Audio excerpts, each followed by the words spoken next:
الحمد للہ وکفا وسلام علی عباده الذین اصطفى لا سیما علی سید الرسل وخاتم الانبیاء وعلى آلہ وصحبہ ومن بہدیہ المہتدى اللہم صل علی محمد وعلى آل محمد كما صليت على إبراهيم وعلى آل إبراهيم إنك حميد مجيد اللهم بارك على محمد وعلى آل محمد كما باركت على إبراهيم وعلى آل إبراهيم إنك حميد مجيد۔ حضرات گرامی، میرے محترم معزز دوستو، آپ کی مسجد میں صبح و شام قرآن پاک کا درس ہوتا ہے، مختلف انداز میں، تدریسی انداز میں اور واعظانہ دونوں اندازوں میں۔ تو یہ ماشاءاللہ آپ کی قرآنی ذوق کی ایک علامت ہے۔ اللہ تعالیٰ آپ کے ذوق کو اور بڑھائے اور اللہ تعالیٰ آپ کے اس ذوق قرآنی کو قبول فرمائے اور اس جذبے کو مزید ممیز عطا فرمائے۔ حضرات محترم، آج ہم اس بات پر گفتگو کریں گے کہ قرآن پاک اللہ کی کتاب ہے اور اللہ کی آخری کتاب ہے۔ قرآن پاک اللہ کی کتاب ہے اور اللہ کی آخری کتاب ہے۔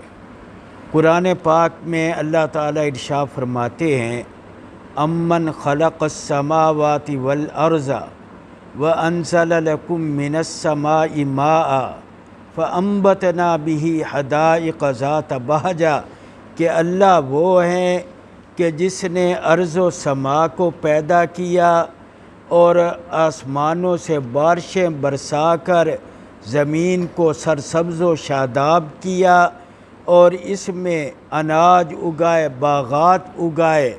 تو اللہ فرماتے ہیں اِلٰہٌ مع اللہ کہ ارض و سما پیدا کرنے میں کوئی اس کا شریک بھی ہے، یعنی کوئی ہے کہ جو آسمان سے بارش برسا سکے یا زمین سے تمہاری خوراک اگائے، آسمان و زمین کو پیدا کر سکے۔ امن جعل الارض قرارا وجعل خلالها انہارا وجعل بین البحرین حاجزا کہ اللہ نے تمہارے لیے زمین پیدا کی، نہریں پیدا کی، سمندر بنائے۔ تو کیا ہے کوئی اور کہ جس نے زمین بنائی ہو، نہریں بنائی ہوں، سمندر ہی اس کے قبضہ میں ہو؟ امن یجیب المضطر اذا دعاہ ویکشف السوء اللہ ہی ہے جو تمہاری فریاد رسی کرتے ہیں، تمہاری مشکلات دور کرتے ہیں۔ اِلٰہٌ مع اللہ اور ہے کوئی جو تمہاری فریاد رسی کرے؟ امن یہدیکم فی ظلمات البر والبحر تمہیں اندھیروں میں راہیں کون سجاتا ہے؟ وَمَن يُرْسِلُ الرِّيَاحَ بُشْرًا بَيْنَ يَدَيْ رَحْمَتِهِ بارشیں کون برساتا ہے؟ اِلٰہٌ مع اللہ اور ہے کوئی؟ دیکھے بادل کڑکتا ہوا گزر جاتا ہے تو لیکن کسی کی ہمت ہے کہ ایک قطرہ اس سے حاصل کر لے، یا بارشیں برسنے لگے تو اس کو روک لے۔ تو دیکھیں یہ اللہ تعالیٰ کے افعال ہیں۔ اللہ نے آسمان و زمین کو پیدا کیا، آسمان و زمین میں ہمارے لیے رزق پیدا کیے، اناج پیدا کیے۔ یہ اللہ تعالیٰ کے کام ہیں۔ ہر کام میں اللہ نے چیلنج دیا ہے اِلٰہٌ مع اللہ کہ ہے کوئی اور جس نے آسمانوں کو پیدا کیا ہو؟ کوئی ہے اور جس نے بارش برسائی ہو؟ ہے کوئی اور جس نے اناج اگائے ہوں، باغات لگائے ہوں؟ ہے کوئی اور جس نے زمین بنائی ہو، بارشیں برسائی ہوں، تمہاری فریاد رسی کی ہو؟ یعنی اللہ کا کام یہ ہے کہ اس میں اس کا کوئی شریک نہ ہو۔ اللہ تعالیٰ کے کام کی، فعل کی علامت کیا ہے؟ کہ اس میں اس کا کوئی شریک نہ ہو، کسی سے اس جیسا کام بن نہ سکے۔ تو دیکھیں، ہم اللہ اور مخلوق کے کام میں واضح فرق کر سکتے ہیں۔ ایک پھول اللہ نے بنایا، ایک تم بنا لیتے ہو کاغذ کے پھول، تو کاغذ کے پھول پر جب پانی کا ایک قطرہ پڑتا ہے تو تمہاری صنعت کا پول کھل جاتا ہے، لیکن اللہ نے جو پھول پیدا کیے ہیں، جب بارش اس پر برستی ہے تو اس میں اور نکھار آتا ہے۔ تصویریں بنا لو تم تو، لیکن اللہ نے جو چیز بنائی ہے، ہر چیز کی تصویر بنا لو تو، لیکن اللہ فرماتے ہیں کہ اگر تم اللہ جیسا کام کرنا چاہو تو مکھی کا پر نہیں تم سے بنتا، مچھر کی ٹانگ تم سے نہیں بنتی، مچھلی کی آنکھ تم سے نہیں بنتی، تصویریں تم ارض و سما کی بنا لو۔ تو دیکھو، اللہ کے کام کی پہچان یہ ہے کہ اس جیسا کسی سے کام نہ ہو سکے، تو اللہ کے کلام کی پہچان بھی یہ ہے کہ اس جیسا کلام کسی سے بن نہ سکے۔ دیکھو، کلام الہی کی بھی یہی پہچان ہے کہ اس کے خلاف اس جیسا کلام لانے کا لوگوں کو چیلنج دیا جائے، پکارا جائے، غیرتیں دلائی جائیں، تو اس جیسا کلام نہ کسی سے بنے۔ جس طرح اللہ تعالیٰ فرماتے ہیں کہ اپنے فعل میں کہ ساری مخلوق لے آؤ، ایک مکھی نہیں تم سے بن سکتی، وَلَوِ اجْتَمَعُوا لَهُ، ایک مکھی نہیں تم سے بنتی، لَن يَخْلُقُوا ذُبَابًا وَلَوِ اجْتَمَعُوا لَهُ، ساری مخلوق جمع ہو جائے تو اس طرح کلام الہی کے بارے میں بھی فرمایا، فَأْتُوا بِسُورَةٍ مِّن مِّثْلِهِ وَادْعُوا شُهَدَاءَكُم مِّن دُونِ اللَّهِ، ساری دنیا کو بلا لو، سب کو بلا لو، قرآن کی ایک سورت نہیں تم سے بنتی۔ جس طرح اپنے فعل میں، اپنے ورک میں اللہ نے فرمایا کہ ساری دنیا کو بلاؤ، ایک مکھی نہیں تم سے بن سکتی، تو اپنے کلام کے بارے میں بھی فرمایا فَأْتُوا بِسُورَةٍ مِّن مِّثْلِهِ، ساری دنیا کو لے آؤ، اس جیسی ایک سورت نہیں بنتی۔ دیکھو، دو چیزیں ہیں، اللہ کا کام، اللہ کا کلام۔ تو سورج بھی کسی سے، بارش کسی سے، ہماری خوراک کسی کے قبضہ میں، تو قرآن جیسا۔ حضرت ابراہیم نے چیلنج کیا تھا، ان اللہ یأتی بالشمس من المشرق فأت بها من المغرب،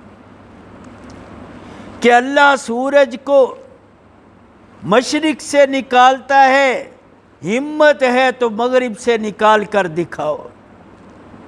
قیامت تک کے لیے، طاغوت کے لیے یہ ایک چیلنج ہے، ان اللہ یأتی بالشمس من المشرق فأت بها من المغرب، اللہ کی اس فعل کا مقابلہ کر کے دکھاؤ۔ تو اس طرح کلام الہی میں بھی چیلنج قیامت تک کے لیے ہے، جس طرح اللہ نے اپنے فعل کا طاغوت کو چیلنج کیا ہے، اسی طرح اپنے کلام کا بھی چیلنج کیا ہے۔ تو قیامت آ جائے گی، نہ کسی سے سورج مغرب کی طرف سے نکلے گا، نہ قرآن جیسی ایک صورت کسی سے بنے گی۔ حضرات محترم، قرآن پاک اللہ تعالیٰ کا کلام ہے۔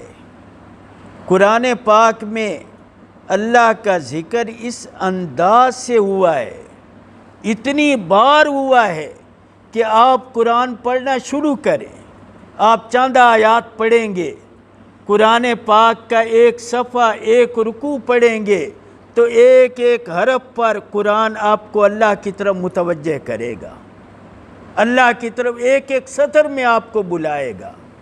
اتنی بار اللہ کا ذکر ہے۔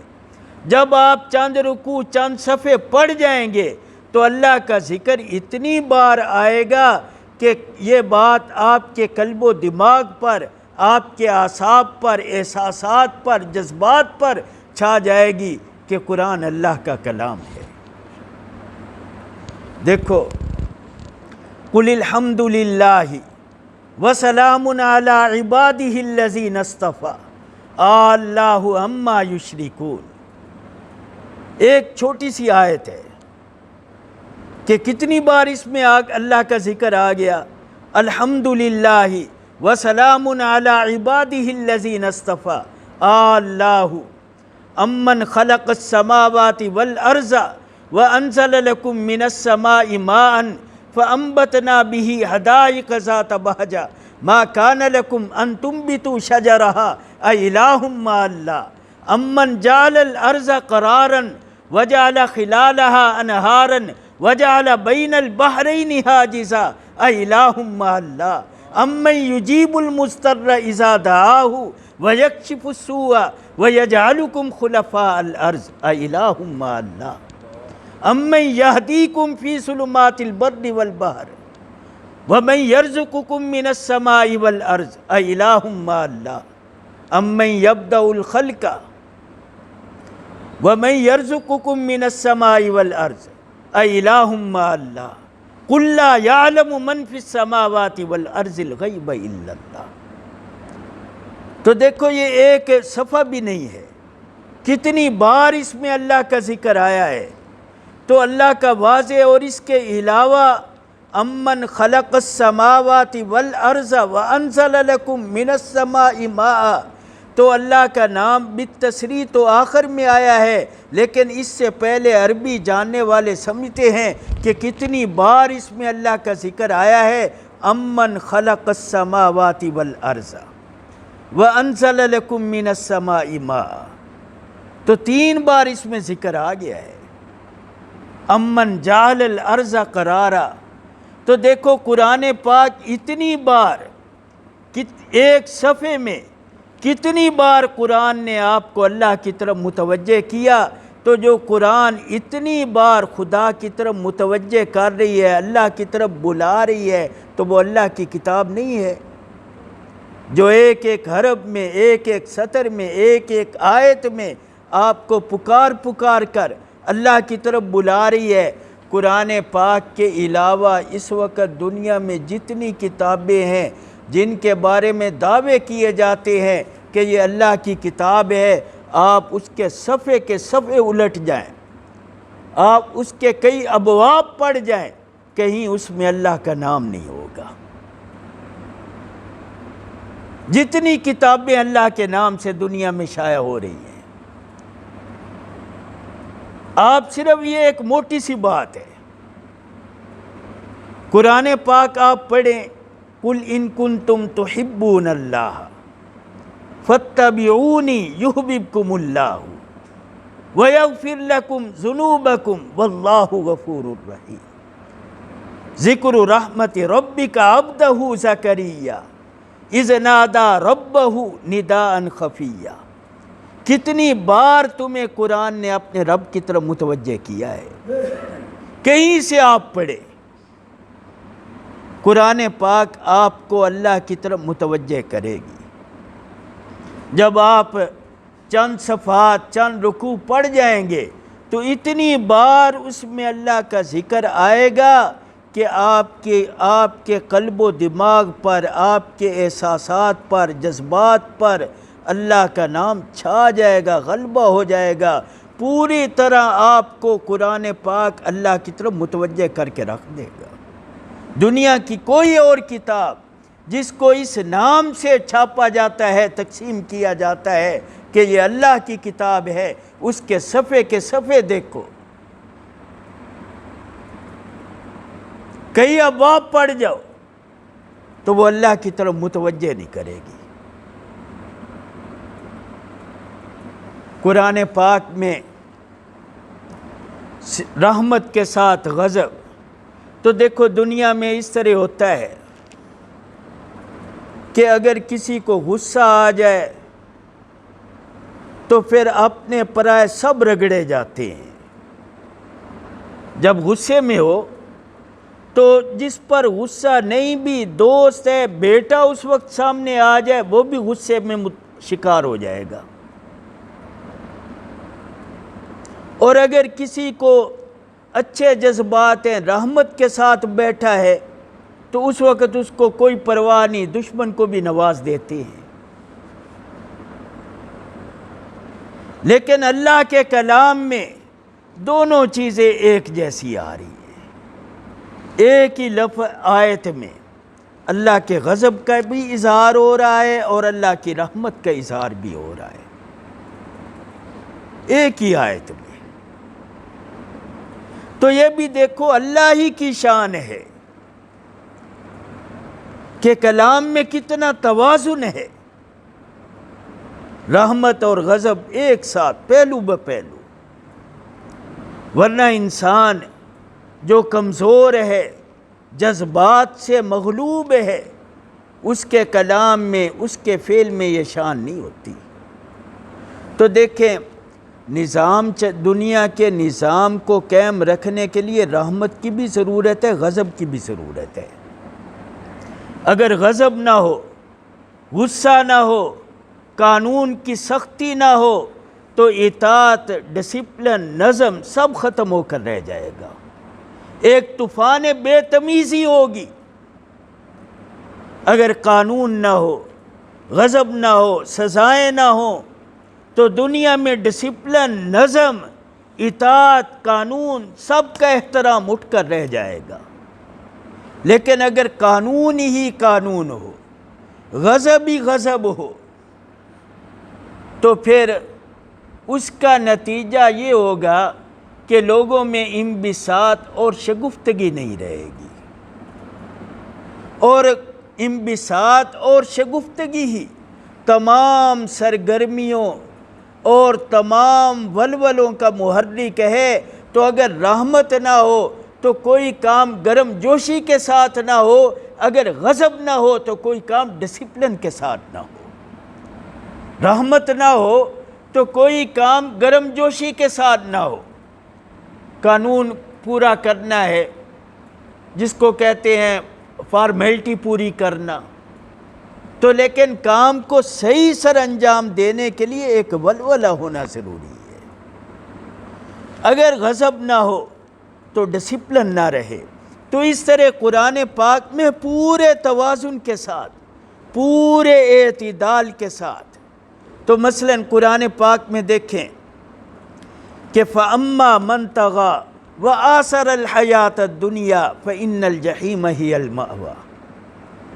ناراضگی کا اظہار کیا ہے، فَأَمَّا مَنْ طَغَىٰ وَآثَرَ الْحَيَاةَ الدُّنْيَا فَإِنَّ الْجَحِيمَ هِيَ الْمَأْوَىٰ، تو ساتھ ہی رحمت کا ذکر ہے، وَأَمَّا مَنْ خَافَ مَقَامَ رَبِّهِ وَنَهَى النَّفْسَ عَنِ الْهَوَىٰ فَإِنَّ الْجَنَّةَ هِيَ الْمَأْوَىٰ۔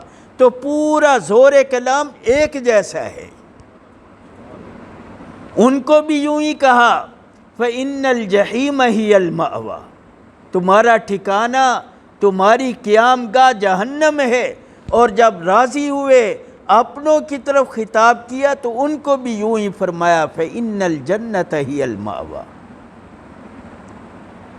دیکھو دنیا میں یہ ہے، آپ کے دوست بھی ہیں، آپ کے دشمن بھی ہیں، ناراضگی بھی ہو جاتی ہے اور محبت کے موقع بھی ہوتے ہیں۔ تو لیکن اگر آپ کو دنیا میں یوں ہی ہے کہ اگر کسی سے کوئی ایسا امر پیش آ گیا کہ وہ ناراضگی کا ذریعہ ہے، تو اس وقت ایسا غصہ آتا ہے کہ اس کی نیکیاں سامنے نہیں رہتی۔ یعنی دنیا میں یوں ہے کہ نیکی کا اجر اور صلہ کم دیا جاتا ہے، لیکن اگر کسی سے زیادتی ہو جائے تو اس کا بدلہ سختی سے لیا جاتا ہے۔ لوگوں کا وتیرہ یہی ہے کہ اگر آپ کے ساتھ اچھا سلوک کیا گیا ہے اس کا اتنا صلہ نہیں، لیکن اگر کسی سے زیادتی ہو جائے تو لیکن اللہ فرماتے ہیں من جاء بالحسنۃ فلہ عشر امثالھا ومن جاء بالسیئۃ فلا یجزی الا مثلھا، کہ اگر نیکی کرو گے تو 10 گنا اجر ہے، لیکن اگر گناہ ہے، نافرمانی ہے تو فلا یجزی الا مثلھا، اس کی سزا دوہری نہیں ہے۔ انسانوں کا رویہ کیا ہے؟ سزا دوہری ہے، نیکی کا صلہ۔ تو یہ دیکھو جس کا یہ قانون ہے کہ نیکی کا صلہ انعام دوہرا ہے، دورے سے بڑھ کر 10 گنا، لیکن سزا دوہری نہیں ہے، یہ بھی اس بات کی دلیل ہے کہ قرآن خدا کا کلام ہے۔ دیکھو عام لوگوں کے کلام میں توازن نہیں ہوتا، پھر اللہ تعالیٰ نے اپنی کتاب کی حفاظت فرمائی، اور قرآن کی حفاظت بھی اس طرح کی گئی ہے جس طرح اللہ اشیاء کی حفاظت کرتے ہیں۔ تو قرآن پاک کی حفاظت کا جو طریقہ ہے، حیرت انگیز طریقہ، وہ بھی اس بات کی دلیل ہے کہ قرآن اللہ کی کتاب ہے۔ نبی اکرم صلی اللہ علیہ وسلم ہجرت فرما کر مدینہ جا رہے ہیں، غار میں آپ نے پناہ لی تو دشمن غار کے دہانے تک چڑھ آیا تھا، تو لیکن اللہ نے رسول اللہ کی کس طرح حفاظت کی؟ کوئی لشکر اتارے آسمان سے، فوجیں اتاری، کس طرح اللہ نے آپ کی حفاظت فرمائی؟ ایک مکڑی سے یہ کام لے لیا گیا۔ دیکھو تاریخ انسانیت کا سب سے بڑا واقعہ ہے، اتنا بڑا واقعہ، امام الانبیاء کی حفاظت، لیکن کتنے معمولی طریقے سے۔ تو اس طرح قرآن پاک کی حفاظت بھی کہ اللہ نے کو بڑے بڑے قفل تاڑے اتارے ہوں، اور ان قفلوں میں تالوں میں قرآن پاک کو بند کر کے محفوظ کیا گیا ہو، فوجیں اتاری ہوں جو پہرا دے رہے ہوں قرآن پاک کا۔ تو دیکھو یہ ایک خدائی طریقہ ہے کہ معمولی انداز سے بڑے بڑے کام سر انجام دیے جاتے ہیں، تو قرآن پاک کی حفاظت کے لیے فوجیں نہیں اتاری، بڑے بڑے تالے نہیں اتارے گئے، چھوٹے چھوٹے بچوں میں جذبے پیدا کر دیے، انہوں نے سینوں میں قرآن کو محفوظ کر لیا۔ جس طرح اللہ نے نبی کی حفاظت کی ہے تو وہ اس بات کی دلیل ہے کہ نبی اللہ کے رسول ہیں، تو اس طرح قرآن پاک کی جو حفاظت ہوئی ہے۔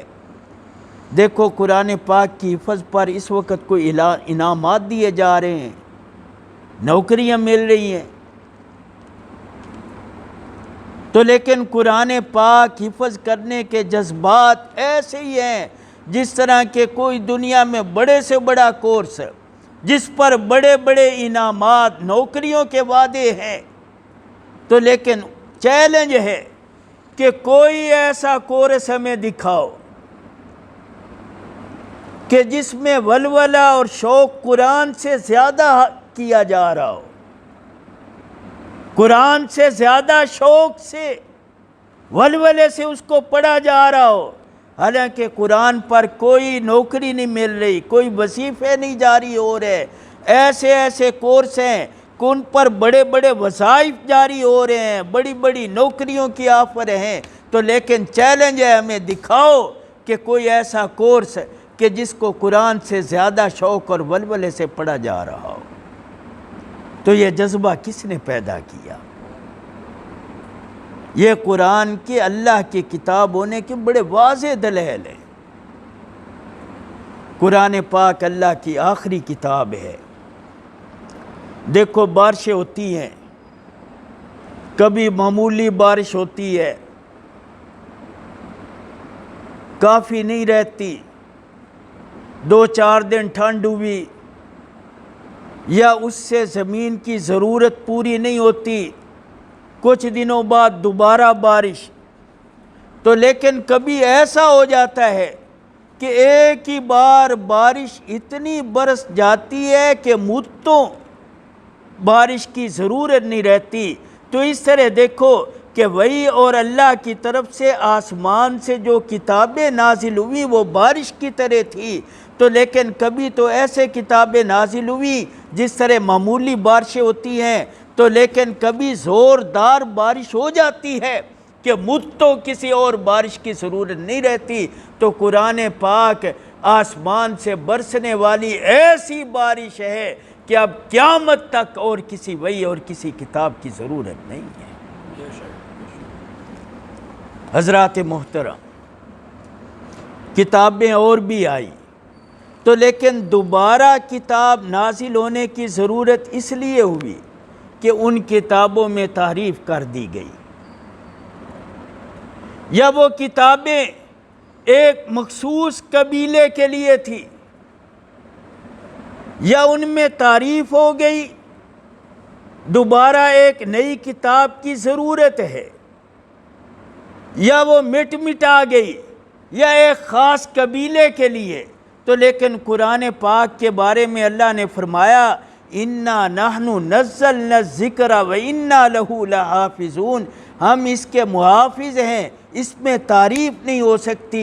لا یأتیہ الباطل من بین یدیہ ولا من خلفہ، اور قیامت تک کے لیے ہے تبارک الذی نزل الفرقان علی عبدہ لیکون للعالمین نذیرا۔ پہلے کتابوں کے بعد دوسری کتاب کی ضرورت اس لیے پیش آتی تھی کہ وہ ایک مخصوص قوم کے لیے، دوسری قوم میں کتاب کی ضرورت ہے،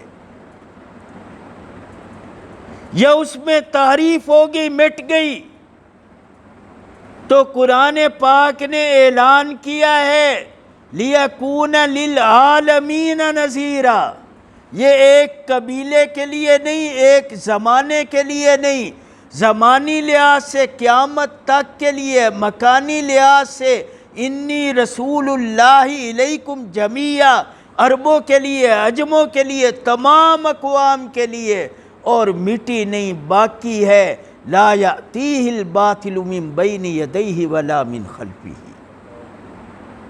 تو اس لیے قرآن پاک اللہ کی آخری کتاب ہے۔ دیکھو شروع میں نے آپ کے سامنے بات عرض کی کہ ایک ہے اللہ کا فعل، ایک ہے اللہ کا کلام۔ ارض و سما اللہ نے بنائے ہیں، سورج بنایا ہے، یہ اللہ کا فعل ہے۔ جب سے کائنات بنی ہے آسمان کی چھت کافی ہے یا نہیں؟ زمین کا بچھونا، سورج کا چراغ، تو دیکھو اللہ کا فعل ایک کافی ہے، سورج ایک بار پوری کائنات کے لیے، تو جس کا فعل اتنا مستحکم ہے کہ اس کے ہوتے ہوئے دوسری زمین کی ضرورت نہیں، دوسرے آسمان کی، دوسرے سورج کی، تو اس طرح اللہ کا کلام بھی اتنا مستحکم ہے کہ قیامت تک کے لیے ہمیں کسی دوسرے کلام کی، کسی دوسرے قانون کی، کسی دوسری تعلیم کی ضرورت نہیں۔ جس طرح اللہ کے فعل میں استحکام ہے تو اس طرح اللہ کے کلام میں بھی اتنا ہی استحکام ہے، اور قرآن پاک نے اعلان کیا ہے تبارک الذی نزل الفرقان علی عبدہ لیکون للعالمین نذیرا۔ قرآن اللہ کی کتاب ہے، جس طرح اللہ کے فعل کو ہم پہچانتے ہیں کہ کوئی دوسرا اس کی قدرت نہیں رکھتا۔ سورج اللہ نے بنایا ہے، اس کی دلیل کیا ہے کہ ابراہیم نے طاغوت کو چیلنج کیا تھا فَإِنَّ اللَّهَ يَأْتِي بِالشَّمْسِ مِنَ الْمَشْرِقِ فَأْتِ بِهَا مِنَ الْمَغْرِبِ۔ تو جب تک طاغوت سے سورج کی سمت میں، طلوع میں یہ تبدیلی نہیں آئے گی، ہم سمجھیں گے کہ سورج کا طلوع و غروب کس کے قبضہ میں۔ تو جب تک قرآن کا یہ چیلنج موجود ہے، طاغوت کو جب تک قرآن پکار رہا ہے فَأْتُوا بِسُورَةٍ مِّن مِّثْلِهِ، تو کسی سے اس کا جواب نہیں آ رہا، تو ہم سمجھیں گے کہ یہ قرآن اللہ کا کلام ہے۔ قرآن کو آپ پڑھیں تو کتنی بار آپ کو قرآن اللہ کی طرف متوجہ کرتا ہے۔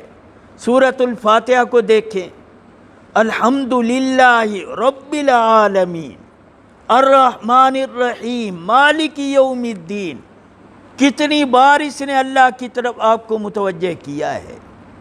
اور قرآن پاک میں جو توازن ہے، اعتدال ہے، تو وہ توازن و اعتدال اللہ کے کلام میں ہی ممکن ہے، مخلوق کے کلام میں ایسا توازن کبھی دیکھا نہیں گیا۔ قرآن پاک اللہ کی آخری کتاب ہے، اور قرآن پاک میں یہ صلاحیت ہے کہ قرآن پاک قیامت تک کے لیے لوگوں کی تعلیم کا، رہنمائی کا ذریعہ بنے۔ جس طرح کہ اللہ کا سورج، اللہ کا ارض و سما قیامت تک کی ضروریات کے لیے کافی ہے، تو اس طرح قرآن پاک جو اللہ کا کلام ہے قیامت تک کے لیے رہنمائی کے لیے کافی ہے۔ اللہ تعالی ہمیں قرآن پاک کی تعلیمات سے فائدہ حاصل کرنے کی توفیق عطا فرمائے۔ وما علینا الا البلاغ۔